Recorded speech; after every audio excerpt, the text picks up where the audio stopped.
Hola, jefas, and welcome to this episode of the Everyday Jefa podcast. I am your host, Bessy Martinez, and I'm so grateful that you are joining us today. And if you're listening to us on one of your favorite podcast platforms, make sure that you subscribe and join this podcast. Turn on all those notifications so that way you know when the next episode is coming up. But if you're watching us on our YouTube channel, also make sure that you are following us.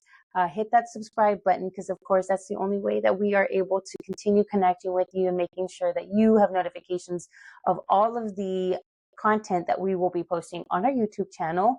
And, of course, tell your amigas, tell all of the jefas that you know about the Everyday Jefa podcast, because that is exactly what we do here. We spotlight everyday Latina women out in the communities doing jefa things, and not only just in corporate America, but we're also entrepreneurs, we're community leaders, we're civic activists. We are just multi-layered and multi-dimensional cultural women, just, embracing all the things that come in life. And I'm just here to be able to showcase and share that, just like the guests that we have on today. A lot of the guests that I get to be able to interview are women that I too am also learning along with you all. So that's kind of what makes it a little bit extra special.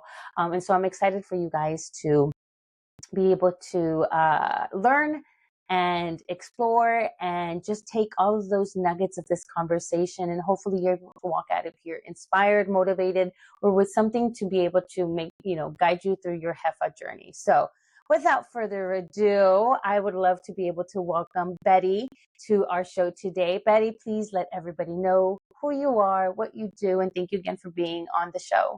Yes, thank you so much for having me. I appreciate the opportunity. My name is Betty Feregrino, and I am a self-published indie author. I released my memoir, my book Escape, Chapters of a Chicana, last fall. I published in October.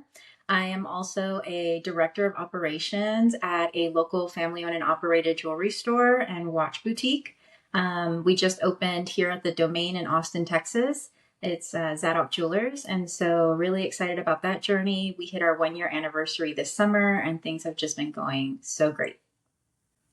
So one of the things I like to give, the audience a little bit of understanding is the way we connected. And so sometimes it's social media is the way that I'm able to connect with some of our guests. I either already know them personally and I've invited them to be a guest on the podcast, or I have actually met them out and about in the community. And so Betty was one of those ladies. I hosted a meetup at the beginning of this year for our nonprofit, the Latina Foundation. We had Austin Latinas Unidas a meetup. And I, of course, was the one thing that I try so hard not to be, and that is Latina late. And I was very, very Latina late. I had my times kind of swapped with another event. And so I got there a little pretty, but, Betty, along with the other ladies that were there waiting for me, were so gracious and extended so much kindness to me. But I got to talk a little bit with Betty, and she shared a little bit about what she had going on. And I said, you know what, this is definitely somebody that I need to have on my podcast outside of the things that I already do for the Latina Foundation. And so give us a little bit, Betty, about your journey. Something that I did read on your bio was that you describe yourself as someone you're more of a reader, not of a writer. So how is it that if you're more of a reader, not of a writer, have you landed yourself now, have written a book? Yeah. So that event was great, by the way. I loved meeting the two ladies that were there. So I need to reach out to them, say hello again. But in terms of, so yes, in my bio, I write that my husband and I attended my very first Texas Book Festival. And I am a huge reader. You can see all the books in my library here and all over my Kindle. But he mentioned to me when we were walking over to a panel, he said, you should write a book. And I looked at him like he was crazy. And I said, I'm a reader, not a writer. But then I also had an astrology reading. I'm very into astrology and tarot. And the astrologist mentioned that I was a writer, just based on planetary alignment in my natal chart. And so, that kind of gave me some more courage. And so I simply started writing as journal entries to myself. I was the audience. This was stories and memories that I had in my mind and in my heart that I put down on paper. And it was very therapeutic and cathartic. And from there, I turned that and digitized it by typing it in to Readsy. It's the platform that I use to draft my manuscript.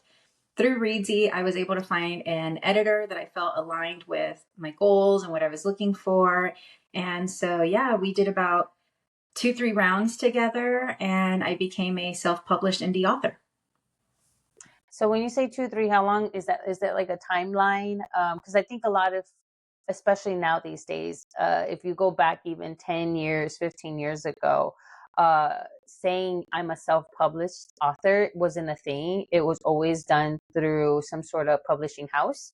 And so unfamiliar to a lot of us, how many times, how many edits, how many revisions. I have a friend or somebody I know in the community who just announced today that her book has finally officially been, her last review has been approved. But she's been doing this for 3 years now. She's been on this 3-year writing journey. So kind of give us a little bit of glance of how this whole transition, from writing from the perspective of journaling, to self, to now completely launching a book. Yeah, so my journey was a little different.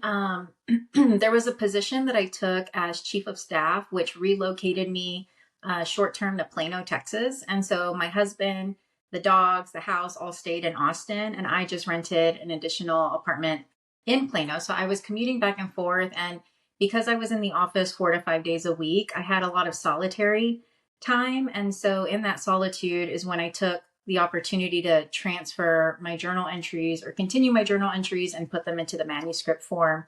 And when I met with my editor, Leah, I hired her, I want to say in the fall of 2023. And she worked on my first draft. It was a developmental editing. And from there, I went back to the drawing board. My biggest hurdle was I didn't have everything in chronological order, which is a common theme in memoirs. And so I had to force myself to try and put everything in a proper timeline, which took me a while. And then also after about 2 years, I left that role and moved back to Austin full time and started a new role, which was very demanding. And so with that kind of slowed down my writing process a bit. But when I felt like my manuscript was in a better place for the next round, I hired Leah back on again, and she gave me some more, forget the name of the editing processes we did, forgive me, but we went through that round. And then when that was refined and cleaned up, we went through our final round of editing. But the last 2 rounds were like a sprint, because I had hired her in July and my goal was to publish by October. So it was a very quick turnaround time. I had also hired a college intern to help me with sort of execution of publishing and setting up my social media accounts, because I had deleted all of my Meta accounts. And so creating new ones for my author page and that sort of thing. So yeah, all in all, it took me about 3 years, but the last 6 months were like whoosh, high speed. So I was reading also in your bio that you are, or your family's originally from Houston. Mm-hmm. And then finding out that you are going to be writing this book, how do you think that, like what parts of your family dynamics, whether it was your upbringing or even now in present sense, do you think it had a lot to do with either your writing or the context that was going into your writing? Yeah, so excuse me, I was born and raised in Houston. My mother's from Mexico and my dad's from El Salvador. And my story is a memoir, so it's focused on my adolescent years. And in my adolescent years, there was a lot of trauma at home. I share stories of, there's a list of trigger warnings in the forward, but I share how I experienced childhood SA, witnessed domestic violence in the home. I had a parent who was dealing with drug abuse and substance abuse. I had lost a parent at a formidable age. I was only 15. My college journey was kind of all over the place. And so I just share the downs of that. I also share fun memories as well. But it's really based on, where I grew up. I also grew up in a low income neighborhood. And then, what my experience in school was like, dealing with that as well. And so it just, each chapter is a small vignette or even a short essay style of these experiences that I had. But in the end, it kind of pulls the theme together of a story of resilience and how I was still able to dig my way out and come out on top. When you mentioned that your husband had told you about you should write a book, and you said that you were more of a reader than a writer, what do you think is it that held you back to think of yourself as a writer? Being that you're in an environment, you're stepping into this book festival where a lot of people would walk into something, let's say, for example, like a music festival, right? And you're going for the artist, and then somebody says, hey, I think possibilities of you being on that stage are high. And you turn around and you're like, no, but I'm just here to watch the artist. What do you think inside of you was the reason why you kind of expressed, I'm not the writer, I'm just the reader? Yeah, at first it just took me off guard. My husband had never shared anything like that with me before, so I kind of feel like it was the universe's way of planting a seed in me. Mm-hmm. And memoirs happen to be my favorite genre. I devour memoirs like nobody's business. I just love hearing stories and, learning how people grew up. I think the biggest draw to that genre is the fact that I was always searching for a story like my own and I couldn't find it anywhere. And the other biggest, the thing that held me back the most, honestly, was shame. I still feel a lot of shame when people who know me really well or my peers in my, professional life want to read my book. I still feel shame and I don't share the links with them just because I'm not quite ready to mix my personal and professional life yet. But because of the personal traumas that I touch on, such as the childhood essay scene, there was a lot of shame in sharing my story. But I kept having to remind myself, I need to share these stories because I'm not the only one that experienced this. I'm not the only person that grew up this way. I'm not finding stories that sound similar. The closest book I could find at the time was The Glass Castle. But even then, it's not apples to apples. And so that's ultimately what pushed me to write my book, was that I have to share my story so that other people who experience this can see themselves, or so other people understand what someone else could be going through and they have no idea. So when you finally make that decision, right, was it one of those like extensive thought processes of you, I'm going to start it, no, I'm not going to start it, that's not me? Or was it one of those like, I'm going to do this and then I'll just figure it out as I go moments? Yeah, it was more the latter.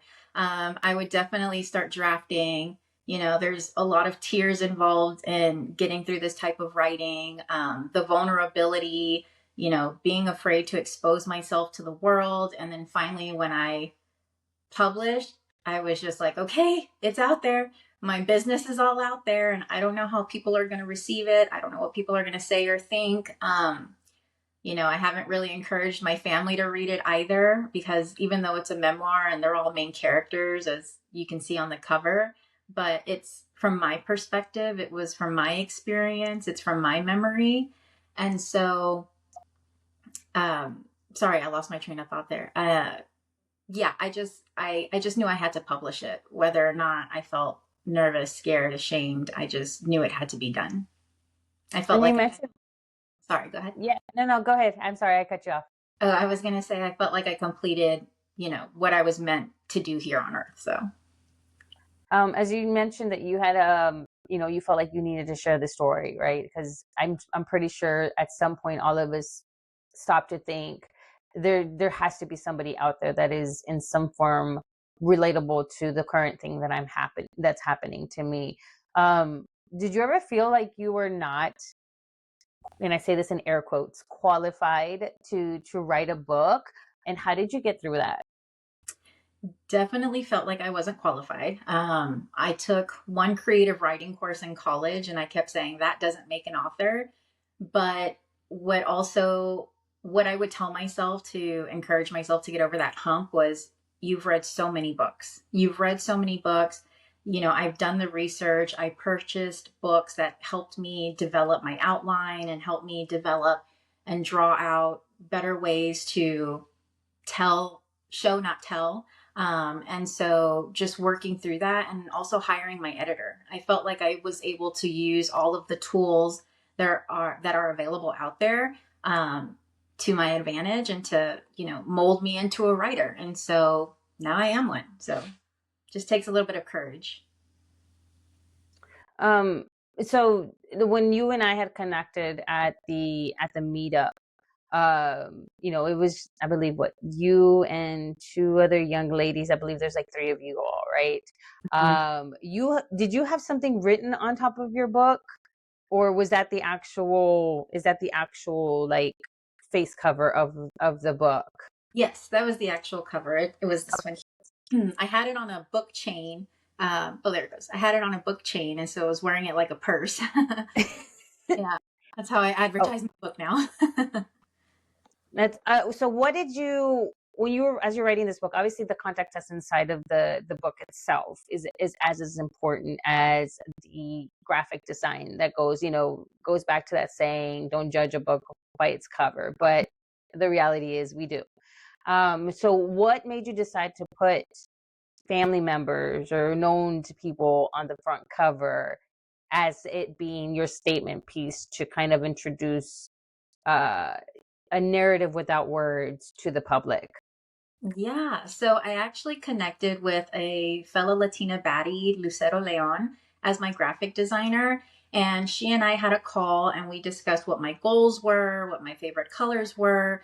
I created a Pinterest inspiration board for her of these are the covers that I like. And, she was able to point out a theme. And the reason why I wanted to include my family was because this story, although I'm the main character, it heavily involves my mother, my father, and my sister.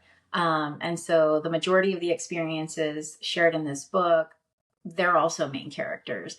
And if you look at the cover, the graphic designer scratched out their eyes. And I think that's very telling because, again, the story is from my perspective and not theirs. And so that's one sort of theme with memoirs is a lot of people will write kind of like in their forward or in their introduction, this is the story as I remember it.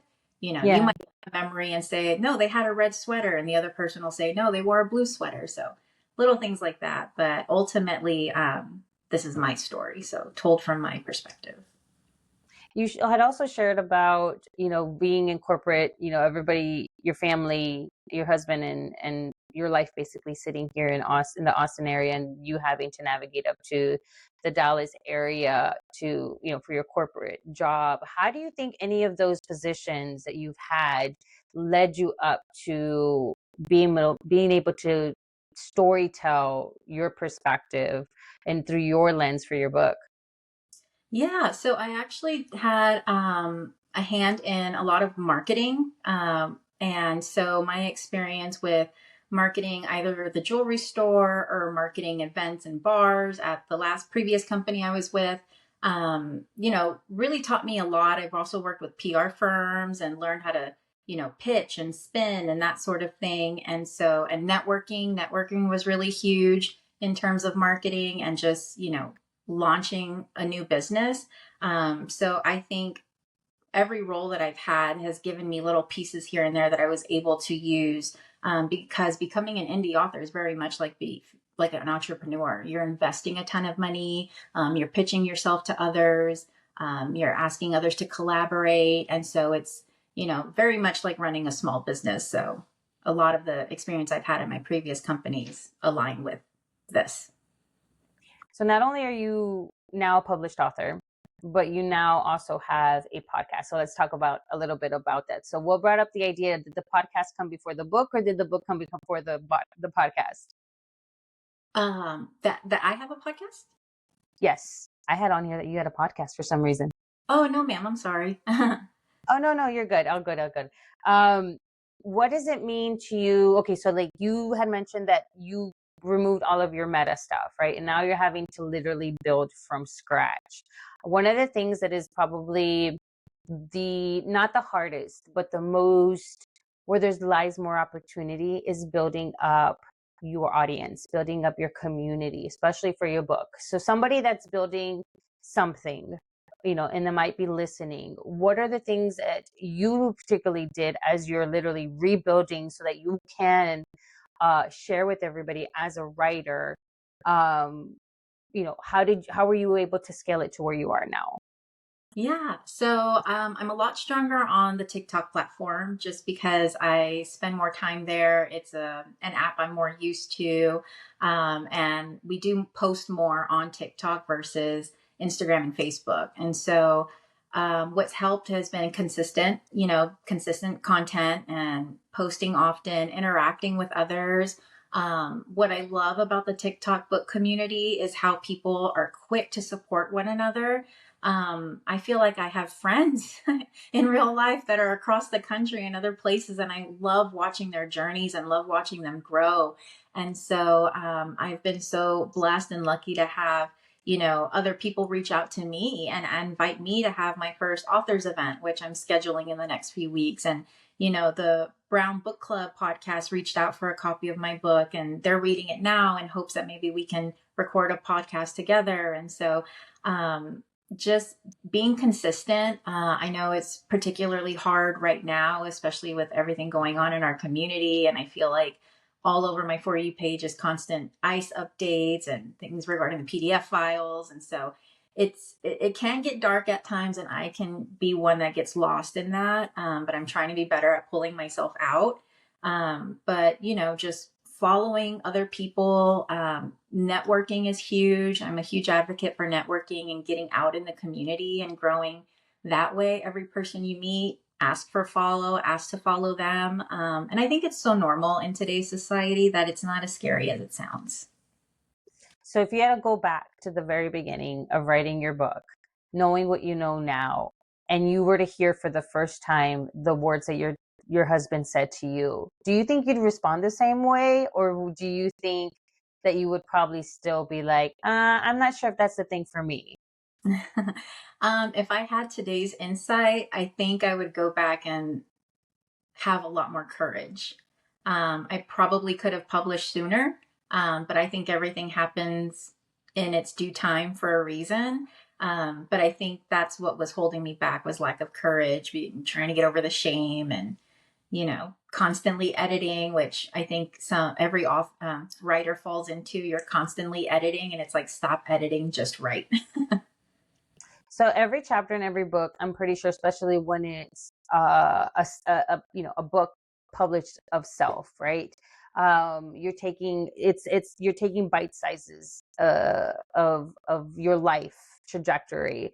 What of any of those chapters may have been the one that kind of made the thought process maybe a little bit longer? Either it was because there was a lot of emotion sitting in that particular chapter, or maybe because you had maybe a shift of mind perspective on how you wanted that particular chapter to be portrayed. Was there any of that happening in your book?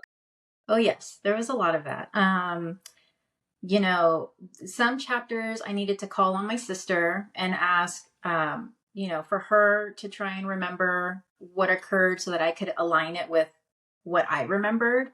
Some things I just needed a little more details on, like what was mom wearing or what was, that sort of thing.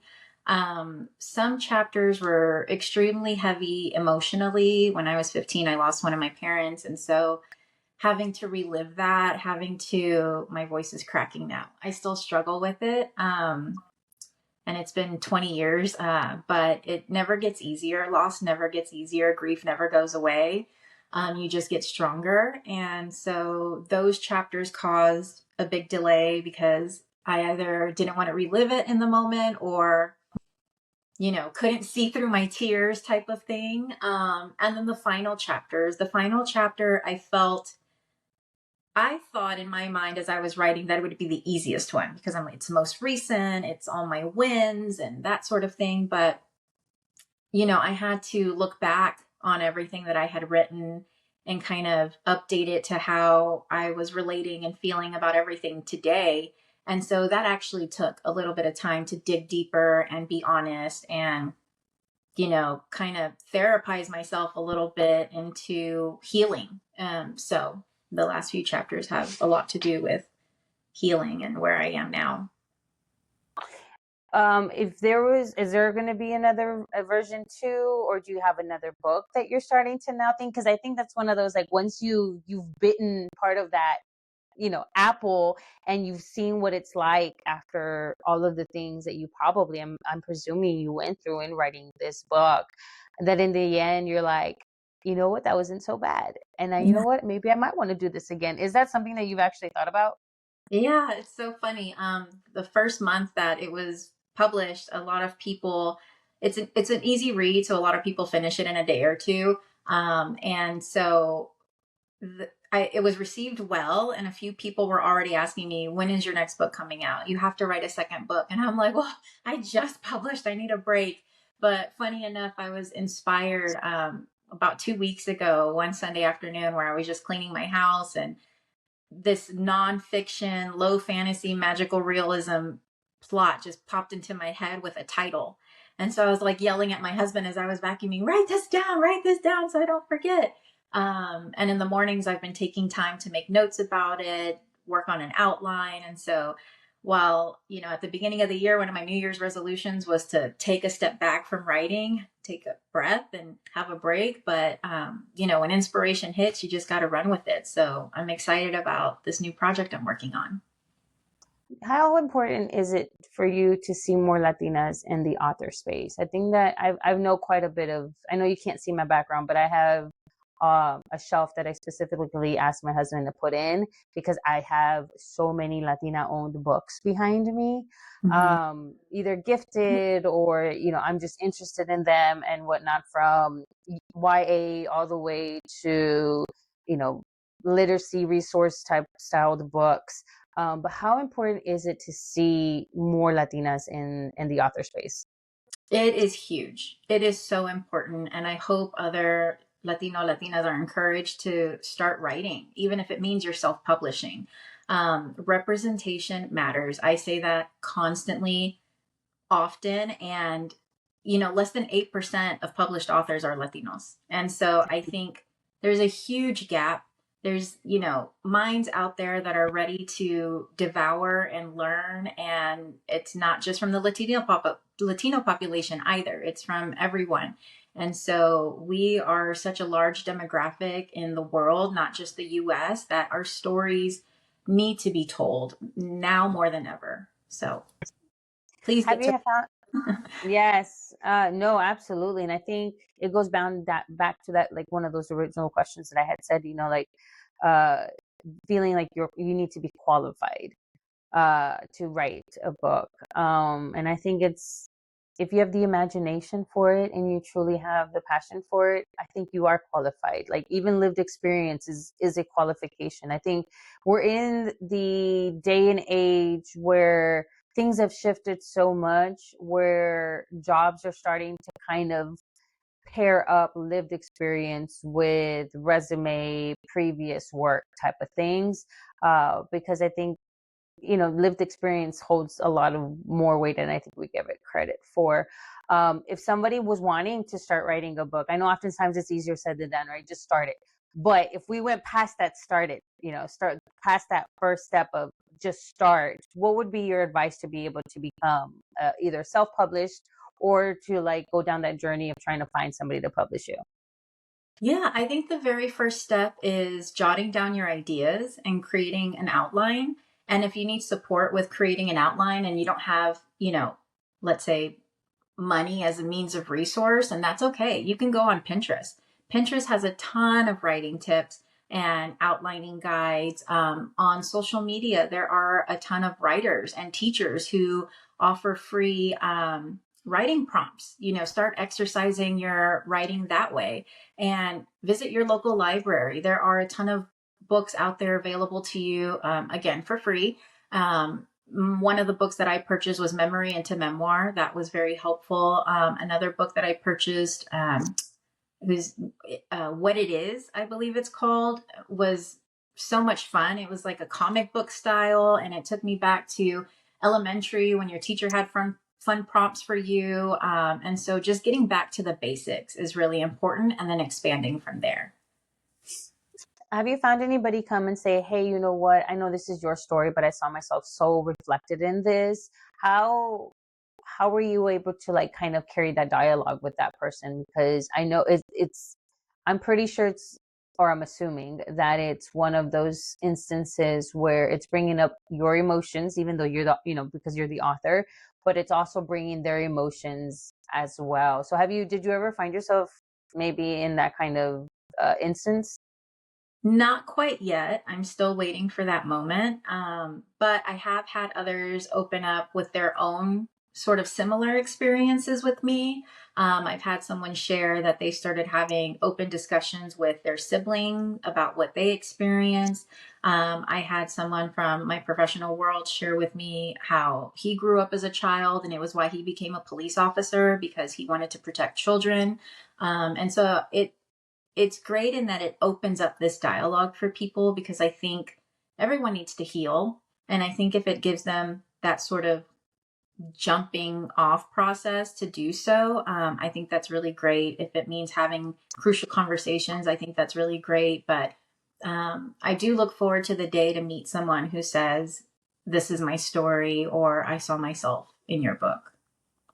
Since completing this book, how have you seen yourself change through this whole process? Like give me an example where you probably felt that complete shift happen during this process of writing.